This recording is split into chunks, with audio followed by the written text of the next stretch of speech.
If we understand the mechanism and the motive of the group mind, it is now possible to control and regiment the masses according to our will without them knowing it. This guy never ruled a nation, neither did he lead an army, but yet he controlled the thoughts and the actions of millions without them even knowing it. He overthrew government using headlines. He sold cigarettes to women in a time when it was considered a taboo for women to smoke in the public. And he turned propaganda into an invisible tool of control. Remember Scarlet Witch in the Avengers? Exactly. Only that these guys' method, they were all scientific. Now this is Edward Bernays, the greatest manipulator in all history. And if you're sticking with me to the end, I will not only tell you what he did, I'll also show you how he did it and how businesses and politicians are actually using it today to get you to do their bidding. Before you can understand what he did, just touch a little bit of his background. 1891. Edward was born in Vienna, Austria. He was learning from his uncle's work, Simon Freud,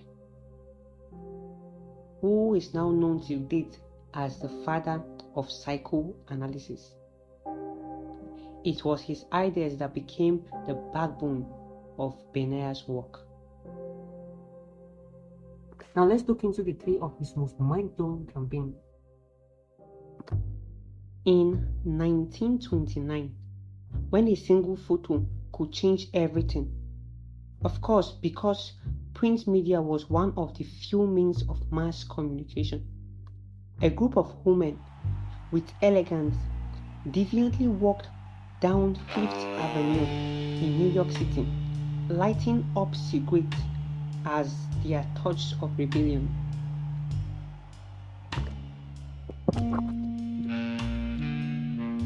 At that time, society said women should not smoke, especially in the public. It was a taboo. But here, Bernays saw an opportunity to sell. So he staged a protest. He hired women to march and smoke in the public during the Easter parade, with journalists tipped off in advance, calling them the torch of freedom and tying smoking of cigarettes to a revolution.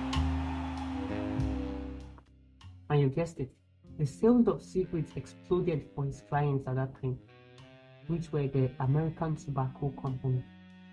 But what you don't get here is that Bernays knew something fundamental about human psychology. We don't buy things, we buy the meaning given to those things. He used the principle of association by bringing his product and associating it with something as powerful as feminism, freedom, and rebellion, making his product irresistible. And if you're paying a good attention, you'll find these patterns in every business, politician, and in fact every social media influencer you follow. Now, for my best of his campaigns was how he sent Americans into World War I. In 1917, America didn't want to join the war. The publics were skeptical, divided and tired. But in 6 months, men were signing up to fight. Women were sending their sons off to fight. What changed? Bernays joined the U.S. Committee on Public Information. His mission was to get Americans to support the Great War. But he didn't use reason, he used stories, films, glorifying battle, slogans like "Make the war the safe place for democracy." He turned the war into a noble cause, a moral crusade. Now the truth was that he leveraged simplification, breaking complex geopolitical tensions down into black and white ideas, and most importantly, using emotional priming like fear, heroism, beauty, and what was once their war became our fight for justice. He didn't just sell them the war, he sold them an identity, and millions bought it with their life.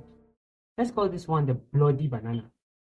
In the early 50s, Guatemala was led by President Jacobo Arbenz, a progressive leader who was pushing for land reform to address inequality. This policy meant taking unused land from corporations and redistributing it to the poor, most of which were owned by a single American corporation, the United Fruit Company.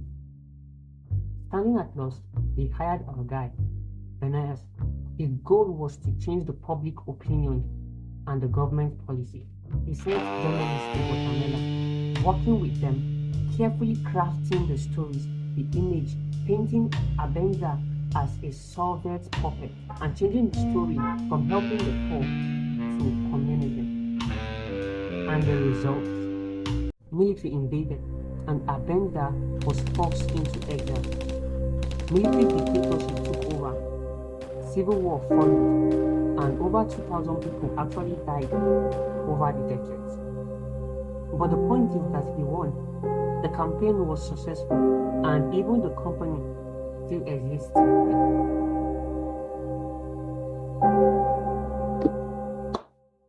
Now this leaves me wondering, if one man with radio and newspaper could do all of this, what is being done with AI and the internet? How much of our daily life are we actually in control of?